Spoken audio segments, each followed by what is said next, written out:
Receiving the feedback, that's really tough because I myself, like, I recently received some feedback. Actually, I think I posted even earlier today. This came from my heart. Have my moment, have my feelings, because it's totally normal as a human, and then focus on the lesson learned. And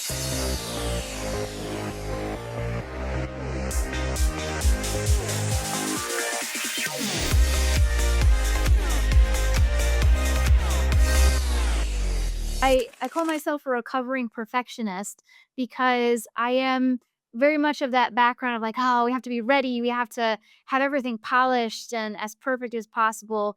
And then many years ago, after a lot of, I think it was mostly dilemma trying to find the perfect organizational system.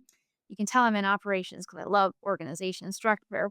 I was like, oh, wait, no, there is no perfect system because I'm not perfect. So there won't be any perfect system, but I can have consistency.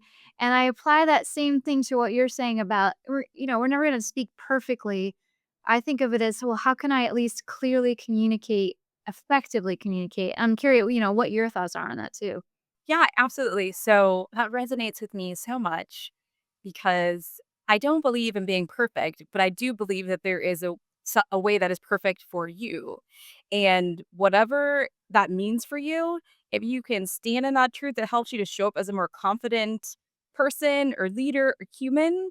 And inevitably, I think that you will be a more effective communicator because of that. I think when we're overthinking and we're because there are a lot of gurus and a lot of you go on social media, you better be prepared because everybody's going to be telling you that you need to be doing this, that, and the other thing. And it really makes you question everything about yourself. It really, really does. So I can see why for us as leaders and then as we're working with leaders, why they would have like shaky belief in themselves because everyone's telling them they're doing it wrong. Oh, yeah, and imposter syndrome sneaks in, especially if you feel like, "Oh, I have to show up 100% completely perfect, know it all, be it all, do it all." And, well, I know we're gonna talk a lot about why that's not true. We're gonna talk about a lot of things, Jackie, but I am so excited to welcome you to this episode. For anyone listening, Jackie and I have been, communicating, connecting, and getting to know each other on Instagram. I feel like it's been at least a couple months now. We just Yeah, and celebrated our 3-month anniversary, I I think. think you're you have been so encouraging, Jackie, and so supportive. I was remembering earlier this morning as I was prepping that we met because I think we both commented, liked a Roxy Coos video, Oh my gosh. and she is so amazing, all of her great management advice, and she Mhm. frames it for millennials like ourselves. I mean, any So age. relatable, and people just people gravitate towards somebody who's relatable and makes them feel seen. Well, Jackie, that's exactly true of you, and I gravitated to you because you made me feel seen, and you were immediately in my inbox asking how I was doing and what I was, challenged with, and, just giving some great encouragement and support, and so you've been a tremendous encourager, support of me, and demonstrating that leadership, so I'm so excited to have you here. I want our audience to get to know you better, so share a little bit about your background and tell us how your leadership journey has been going so far. Well, happy to. Thank you so much for having me. One thing that just stood out to me as you were talking about how we connected, I think there is a stigma around the term like hype girl.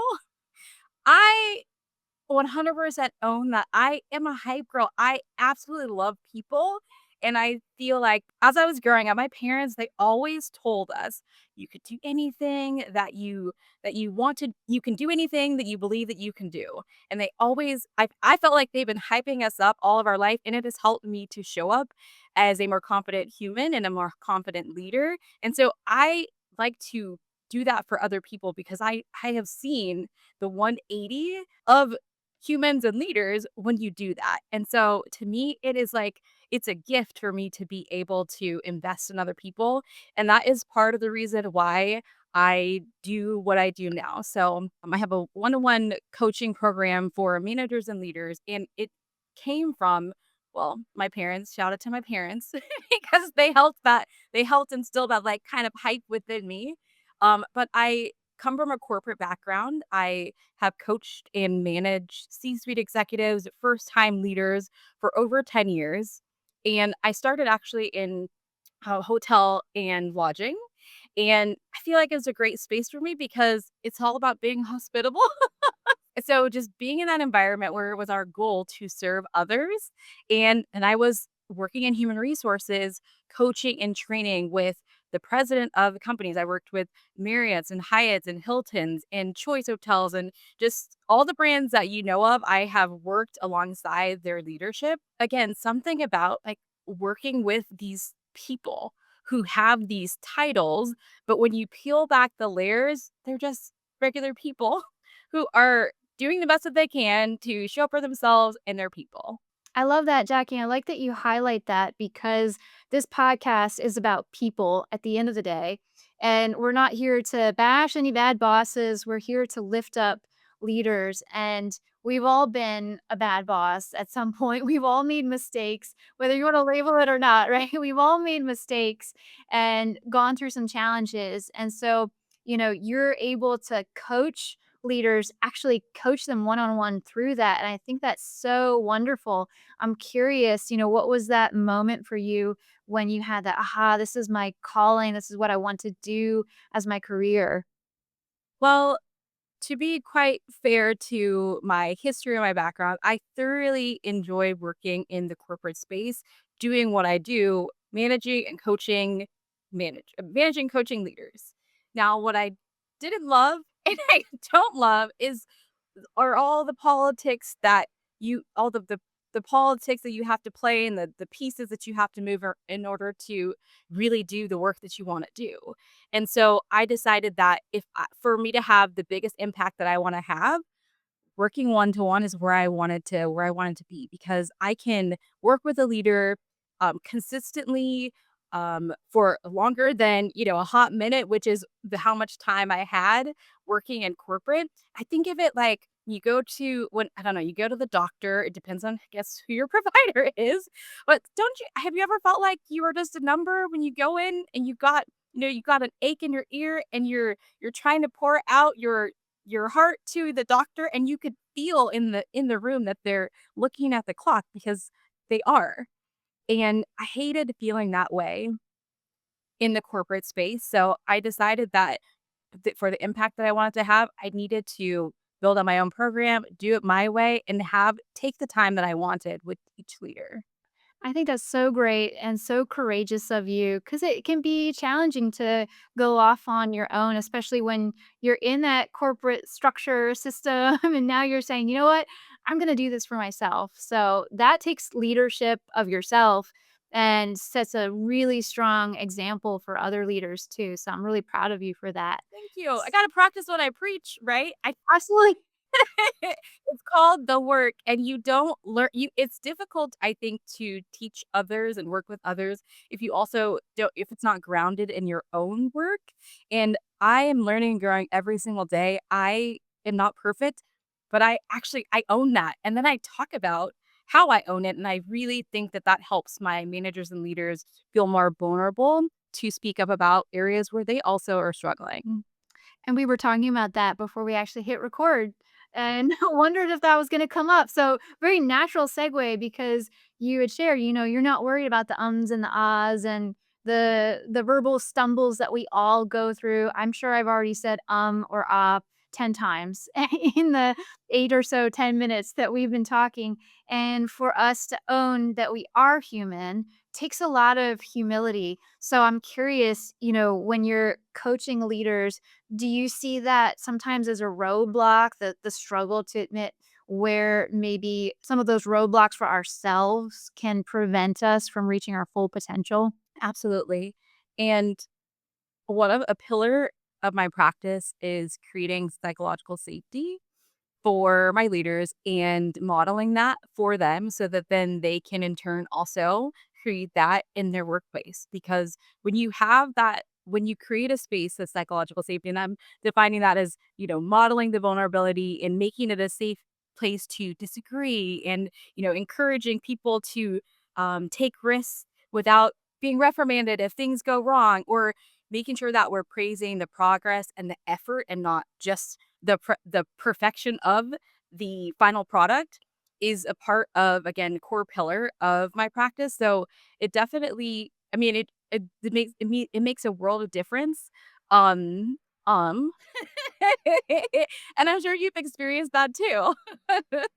Absolutely. Well, I love you mentioned that. I want to get to the pillars of your approach because I think it'll be great for our audience to hear that and for you to kind of walk us and talk us through those. But just a quick thought question around psychological safety because you're right. I think it's so important.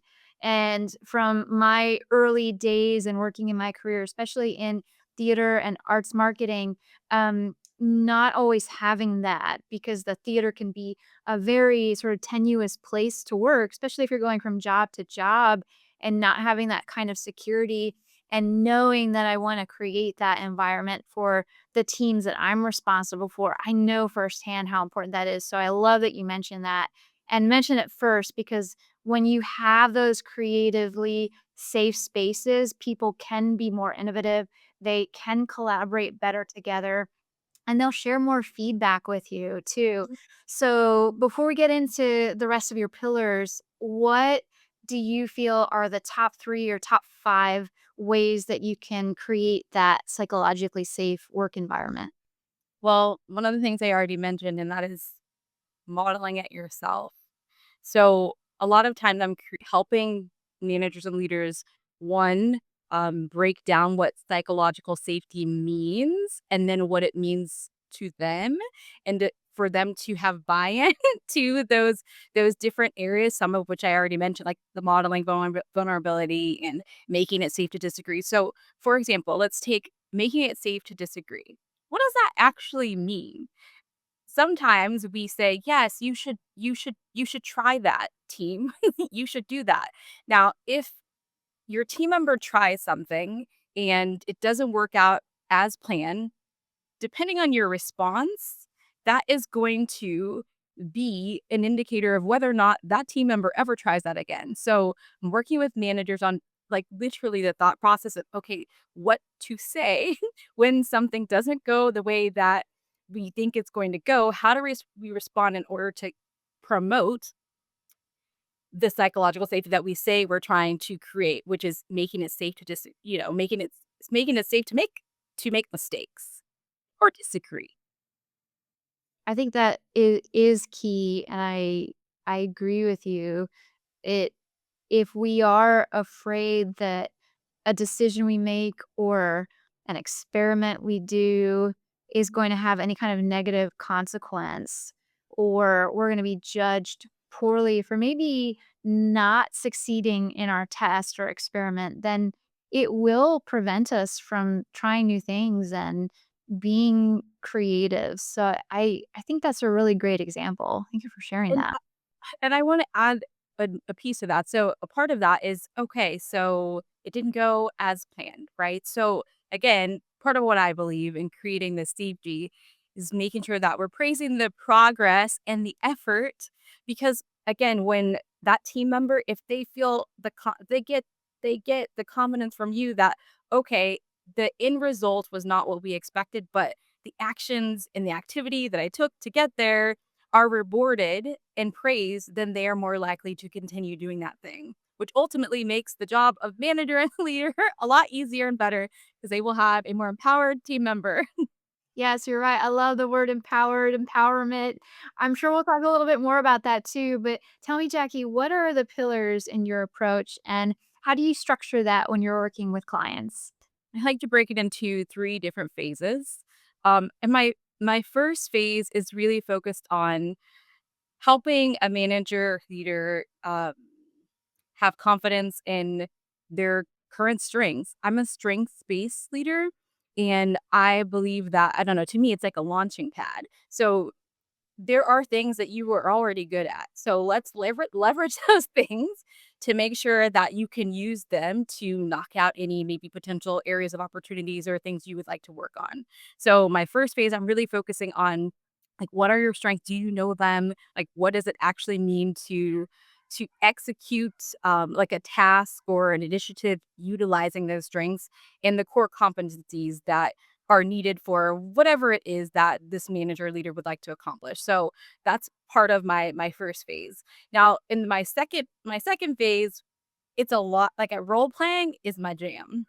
So when you mention that you come from a theater, you said the theater performing background, I truly have seen all of the magic happen when we're creating scenarios, because part of, again, the I think a manager feeling confident, is having the rigor and and practicing exactly the scenarios that they're going to encounter in the workplace. So I I work with each individual manager, and we talk about like uh pain points and areas where they want to work, and then I create employee employee profiles, I create different perspectives, and I actually go through with them, and I'm acting I'm acting out the scenarios, and I'm stepping into the profile of the resistant employee or the manager or the boss who knows it all, and we're actually going through the scenarios.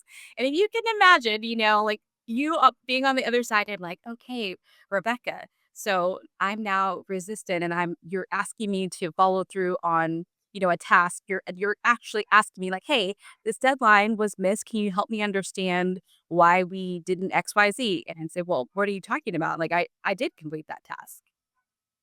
Like, and Rebecca, I'm waiting for you to respond. It's like, okay, well, how would you respond? Talk to me about what's going in your mind, Rebecca. What do you really want to say?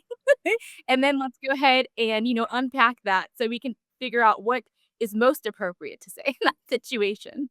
I love that, Jackie. I'm, like, in awe of you because you've taken scenario, the role playing to the next level, and then I wanna highlight that because I think it is also equally important, and, I'll use it as a great tool, not just to help leaders on the team figure out, how do we talk to our team members, how can we manage them, but also when it comes to managing clients too, and we'll do some of that preparation before maybe they're going into a challenging call or what you will.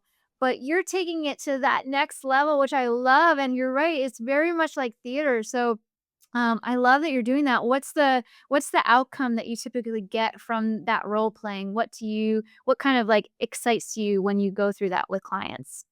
Well, repetition really makes people feel, again, more confident. They're more prepared for whatever it is that's coming up. So, part of the benefit of working with me is I will run through all the scenarios and give you all the reps so that you are prepared for that meeting with your boss, whether that is negotiating, a salary increase or whatever, or disagreement, whatever that might be. So, by the time they get there, like I love to get my voice memos that say, Jackie, the meeting was easier than than when we practiced in the role playing session.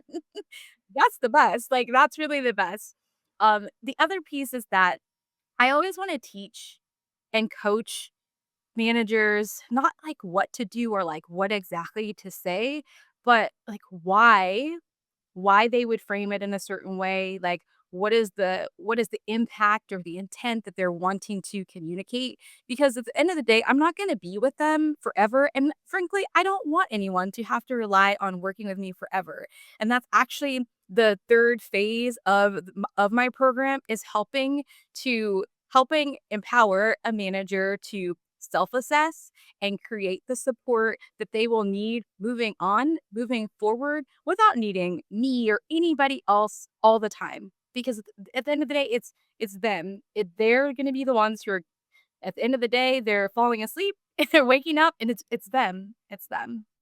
That's so great. And then now we're back to that topic of empowerment too. So I wanted to ask you, what are ways that you can empower other leaders or leaders on your team in a way that they, to kind of your point, they're not leaning on you constantly. They might still need that support system, but they feel really strengthened and able to make decisions without that sneaky, imposter syndrome creeping through, or I call it the big D doubt in their head, telling them they're wrong.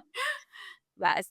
So if I will rephrase. So are you wanting to know what are ways that we might that I might empower like a manager or leader to be able to I'm sorry, one more Yeah, time. so how no, you're good.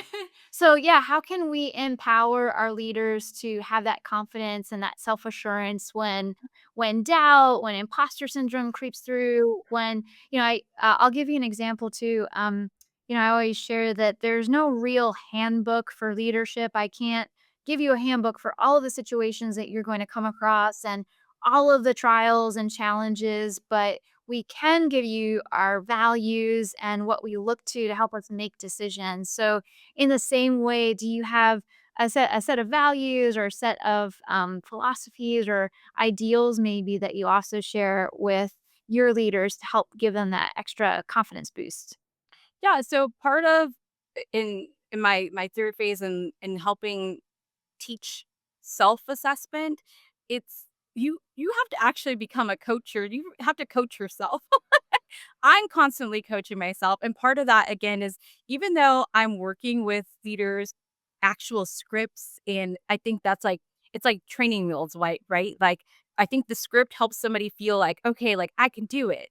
So then they can say the exact words and they're like, okay, I did that. So that's one notch in their like, I got this, and one notch in their I got this bucket. So then as they continue to do that, they're building, building, building. So again, I part of what I feel like helps the manager overcome imposter syndrome is the repetition, but sometimes people don't wanna take the time, or it takes a lot of time, I should say, to actually get to the point at which you've done it enough to know that, "Hey, I actually got this." So, again, that's part of the reason why the role playing is such a pivotal piece, because I want to give somebody the repetition in a short period of time so that they can build the confidence faster, so that they can get over the fact that they think that they're not good enough, or they need to go back to school, or they need another workshop, or they need like you know how it goes. It's like a snowball effect where you feel like if I just take one more class, if I just do, if I just get one more degree, then I will feel. But we know that that's not true. No matter how much, no matter how many degrees that you get, like it's really the doing that will help give you the confidence. And so I help people do, but I train people and teach them like the how behind why they are doing so that they are able to, on their own, figure out any scenario. It sounds like you're helping them create a self-awareness too, which is a topic that comes up a lot with guests on this podcast and is highlighted as really important for us as leaders to have that self-awareness. Would you agree, disagree? I agree 100%. I mean, I don't exactly point it out in this way, but a lot of this is mindset work, you know? And part of having a coach is having somebody to help reflect exactly what you're putting out there and having and you're I am helping them to identify honestly what they already know. A lot of times I work on I ask a lot of questions because I want the manager to take a moment to self-reflect.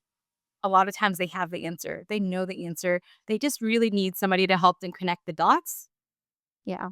I love that. It is about sometimes putting the dots together because you're able to look with that outside view and give them, to your point, that reflection back. We know what to do to be healthy, to like stay healthy. We all know that we need to exercise, we need to move our body, we need to eat like a healthy amount of like fruits and vegetables and but the chips sound so much better. The ice cream sounds so much better. So really in my coaching, it's the same, right? Like we like inherently are my manager, they know what to do, they know what they should, but they're afraid to, for example, have that difficult conversation because I mean, honestly, I think it's an insecurity for them. So they're not doing it on they're avoiding it as much as they can. And so I'm helping them again. I'm asking them questions. And I might ask like, what do you think that we need to do in this situation? Um with this individual who is, I don't know, showing up late to all the meetings. Like, let's talk through it. I mean, they know what they need to do. They know what they need to do, but having the holding the space for them to self-reflect and then me continue to ask questions like, "And what's keeping you from taking that next step? Tell me more about that." Like, it's you know, Rebecca, you know. We know what to do. It's just so hard. The ice cream tastes so good. It really does. Yeah, well, I mean, you make so many good points that we could unpack all of those. And what I keep hearing too from everything, it comes down to communication. Whether you're coaching someone and you're asking questions to get better insight, or whether it's your manager leader that you're coaching and you're helping them with their communication with their people, it sounds like a lot of what we have to be aware of is how we are communicating and how it's being received too. Yes. Mhm. Yes, 100%. Yeah. Spot on. Well, how do you help someone that maybe is struggling with learning how to have those difficult conversations? And what do some of those difficult conversations look like that they typically have to have? It goes back to questions, right? If someone's having a if somebody is not engaging proactively in a difficult conversation that they might wanna have, and the difficult conversation could be maybe they need to have a termination conversation. Maybe they feel like they're underpaid and they need to actually have a promotion conversation or a pay increase conversation with their boss. Like, those difficult is in the eye of the beholder for sure, but typically there is, someone has a they have like an adverse action to the thought of it, and that keeps them from moving forward for whatever reason. So, really ask them a lot of questions. Like, again, it's so many questions. And so when I'm asking the question again, I am demonstrating what and I'm modeling what I'm hoping that then they in turn are going to recognize is helping them to work through whatever problem or concern that we're working on, that they will model that with their employees, because I know I'm kind of about to go on a tangent. I recognize that, but I'm going to say it anyway. So this is what happens. So my husband have date night every week, and a lot of we like to watch movies. So we watch movies, and I have to practice not commenting during the movies because I have thoughts during the movies. But if I don't say it in the moment, then I forget. And so that's a lot of times when I say, "Okay, Jake, we need to pause it because I if I don't say it now, I'm not gonna remember." And so even if I know I'm gonna be on a tangent, like I said here, I'm gonna go on a tangent. If we don't say it, I forget. And even here, I still forgot. So clearly it will either come back to me or it will not, but that's okay. It's all Um, good. I'm the kind of person, when watching movies that I'll ask questions. I'll be like, "Oh, why'd he do that?" Or, "What's she gonna do next?" My my husband husband's like, "I don't know. We have to watch the movie to find out." exactly. That's what my husband tells me. He's like, "If we watch the movie, then we'll wanna I was know." like, "Yeah, yeah, yeah." But you know what? That is I mean, honestly, I feel like everything can be related to management and leadership because managers, we, like, know what we need to do. Like, we know that if we just watch the movie, then we will actually find out what happens, but that doesn't keep us from not from, like, asking the question. So, in going back to just kind of the example with, like, difficult conversations and maybe, like, one, what difficult conversations look like for the managers and maybe why they might be avoiding them.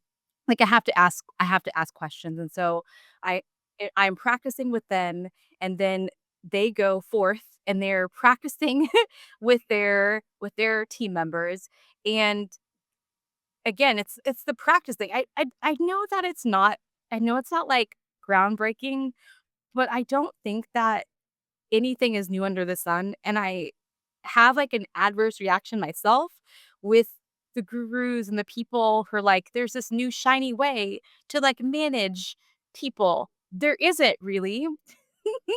It's you said communication is it's always gonna be there, like, self-awareness, like, these are, like, the foundational things that, again, we all need to work on consistently over time with different scenarios, different perspectives, like, we it's a lot of practice and a lot of repetition You at make the a end great of the day. Yeah, and you make a great point, Jackie, because you're right. It comes down to the basic fundamentals. if we're gonna get good at something, we have to get our basics down to begin with. I wonder if it's really a question of, different working styles with different generations and adoption of new technology that really makes the mode, the channel, the medium, what you will, it makes that aspect of leadership different if we think about how our leadership styles probably changed to a degree if we were in an office and then moved to remote work back in 2020.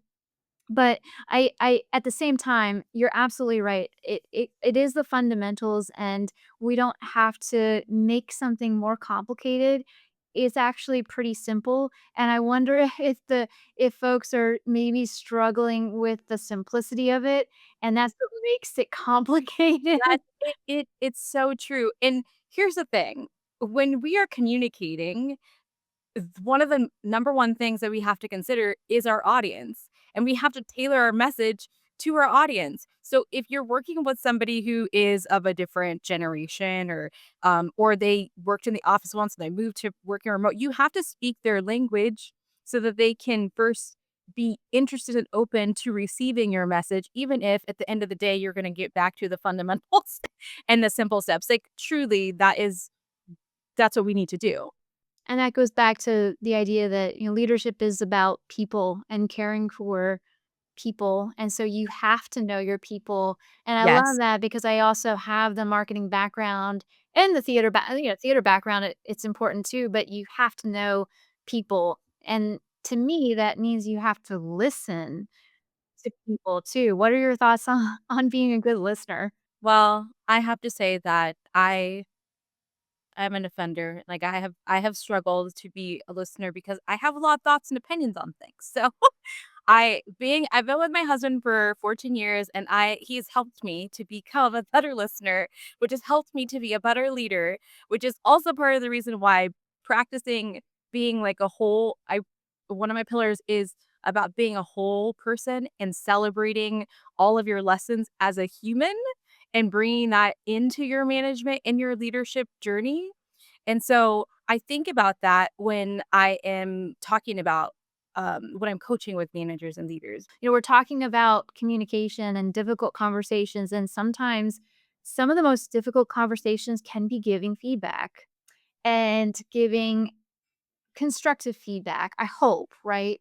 So, how do you help people learn how to give feedback and also receive feedback Mm, too? yes. So I'm a big fan of simple models and frameworks that you can remember, that you can use whether you're at work or you're at home. And I also practice this myself again so that I can make it real for my clients that I work with.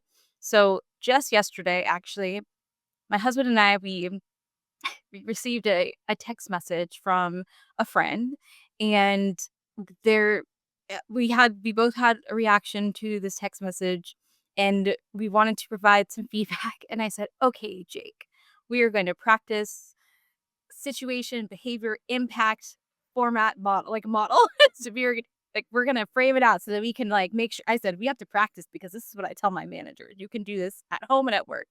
So we're like talking about okay, when we received the text message yesterday, we felt that the way that you sent the message was um the tone that you this is a text message, mind you, like, the tone that you used in the text message describing our, event made me feel like you did not consider, like, the plans that we made. Like, we're like, practicing.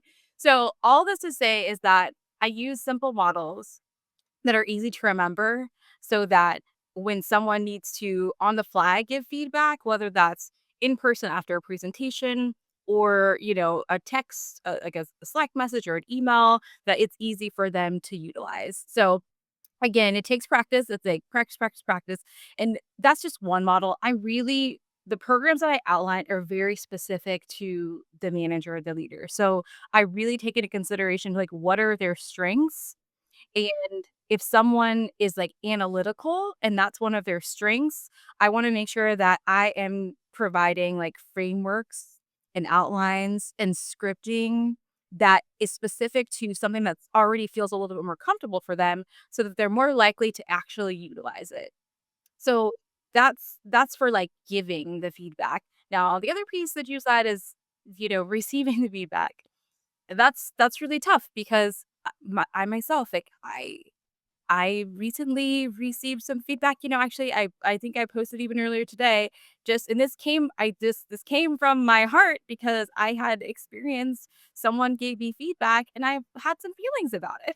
Like, I had some feelings about it. I had a human moment.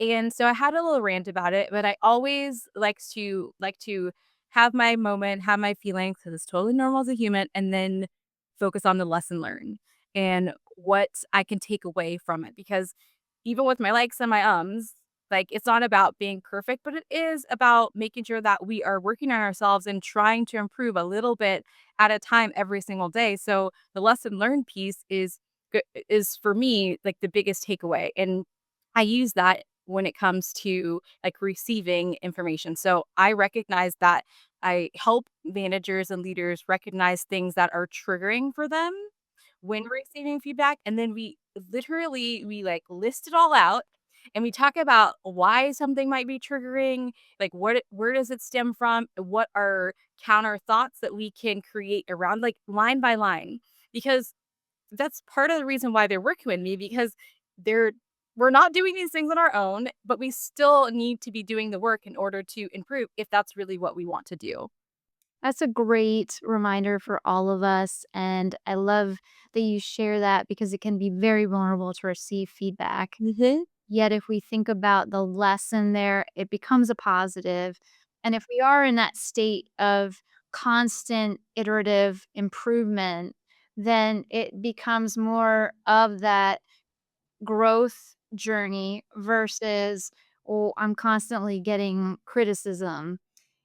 You mentioned the SBI framework, which is one that I love too, especially because it's taking someone through the situation of a problem or a challenge as you've observed or noticed it, and then the behavior and how that impacts maybe not just them and another person, but them and the whole team or a whole company or a client. So if you could share a little bit about why you love that too, because I asked because it's come up a few times or similar frameworks have come up, and I think it's such a great one for being able to talk to someone from that sort of observational point of view. And then the impact portion is so crucial when you're helping someone understand not just the behavior and what you've observed, but what's the effect that happens. So what are some of your thoughts on that? Tell me a little bit more about it. Well, one of the reasons why that model specifically resonates with me is because a part of I call myself I am a leadership strategist and coach. And so to to the strategist piece of it is really about like the big picture beyond the current circumstance. And I really feel like the SBI model is the considering the impact is looking beyond just the specific situation and outside of yourself as well. It's you, it's others, and so, I have and again, it's also very simple, SBI is very simple. So, I truly like, I focus on the impact particularly because I think that, not all models or frameworks have considered that, and that seems to be what I found is that managers it gives them an outlet to also be able to kinda share, like, their feelings about something, and that also helps to connect with the receipt that it's a connector for the receiver. I feel like it's a more like a person it's more personable, and I don't know, they just it's like when they talk about the impact the guard comes down a lot. I observe this, that even when I use it, if once I get to the impact piece of it, the other person, I don't know, like their defenses are down. They're more able to receive the feedback. Well, and you're saying something that also resonates with me too, because when you share what the impact is, then it becomes greater than just the behavior for that person, and then Mhm. you're sharing other potential perspectives that Mhm. they might Mhm. not have considered, which brings us back to self-awareness. I know. This is it, but, yeah, there's so much good stuff that we can continue to talk about, and one thing that I don't wanna miss an opportunity for you to share some thoughts on is the idea of change management, and that's something that I feel like as leaders, we're constant everything is constantly changing, right? So we're always kind of constantly in a state of some sort of change management and navigating what that might be. So how do you coach your leaders to guide people through change, and what can that look like for them in a most ideal or healthy situation? So, I feel like one of a lot of guidance about change management is about convincing people to, like, embrace the change, like, why they should have buy-in to the change. What I have seen be most effective is when I coach people or coach managers on the loss itself, like, what like, what they're losing. So, I actually like to go down the chaos spiral, like, I'm like, "What are let's worst case scenario it, like, let's actually come up with, uh, thoughts around the worst case scenarios. So then once we've, like, go through the list and we come up with alternative thoughts and we're actually talking through w what what could happen, I swear there is a, like, relief that comes over a manager, a group of people, because they feel like, "Okay, 1, it's probably not as bad as they thought." And also because a lot of companies or even leaders sometimes they shy away from, like, leaning into the hard parts, what is gonna be the most difficult piece of it. They're like, "Everything's gonna be so shiny and amazing. This is why we're doing XYZ," instead of leaning into the toughest, the challenges, like, why, like, the things that are most painful. Yeah. It's an important lesson and good for us all to take note of that, change is hard, and sometimes Mhm, you have to acknowledge that and be okay with mhm. that. Yes, and it's inevitable, you know? So it's again, we know that it's going to happen. We again, going back to what we talked about earlier, you know, we know the end of the year is coming. We know that there's always a rush to get everything done.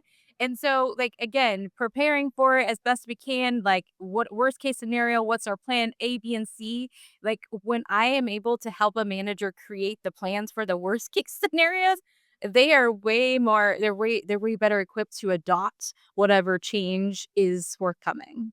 Well, that's really where that scenario role play can be extra helpful too, because my audience, they've probably already heard me share the mindset model that the map is not the territory. So you can lay out a great plan, but we might not meet the same terrain that is laid Mhm, out on the map or what mhm, you're expecting. And so, to your point, what you're doing, if you're playing out those best case, worst case, maybe medium case, whatever the compromise is in the middle, if you're playing that out, then not only are you thinking through some possible scenarios you might be met with, but then you're getting your reps in to your point and you're practicing it before it even happens to a degree. I think that's so great because then when you are met with whatever change happens, it doesn't feel as surprising. mhm, mhm, and oftentimes it's easier or it's not as bad as that manager thought it was going to be, and again, that's the best because felt they over prepared for the worst case scenarios, and they're like, "Oh, wow, Jackie, that conversation was so much easier than I thought it was gonna be." The best. Jackie, this has been the best conversation. And I didn't think it would be difficult, but I'm talking to you is so easy. Like I know, it already has been. But I want to make sure that our audience gets to talk with you and connect with you on a direct level and reach out if they're looking for the coaching that you offer. Because I know firsthand from just seeing the great content you're putting out and hearing how you're navigating leadership and coaching others that you're doing amazing work. We need more awesome, great leaders building up great leaders. So, all that's to say, how can people reach out and connect with you? Absolutely. Keep it really simple. I live and play on Instagram. I'm at Jackie Jamison Coaching. That's JAM as in Michael, ISON as in Nancy Coaching. And truly, people are my jam. Like, I love people, and part of how I show up, this is me. I'm how you see me here is how I show up in our sessions. We get real. Sometimes you're not gonna like me because to me, like, a coach is not here to tell you exactly what you wanna hear. It's to help you get the results that you want and make the impact that you wanna make.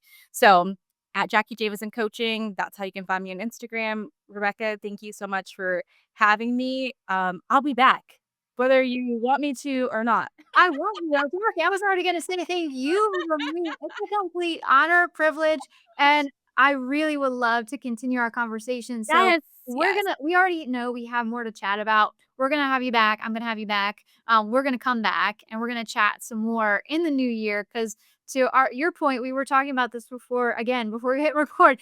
The new year is upon us, but so many Hun great things in store. And I know there are so many great things in store for you and all of your clients. So please, please give Jackie a follow, give her a like, share her content, connect with her, send her a message. You changed my life for the better just by knowing you, Jackie. So I know you're going to change the lives of the audience just by even listening to this. You basically gave us a coaching session. So thank you. Thank you. Thank you to our wonderful audience for tuning into. You are the best. So stay tuned for the next episode. Thank you, Jackie. Bye.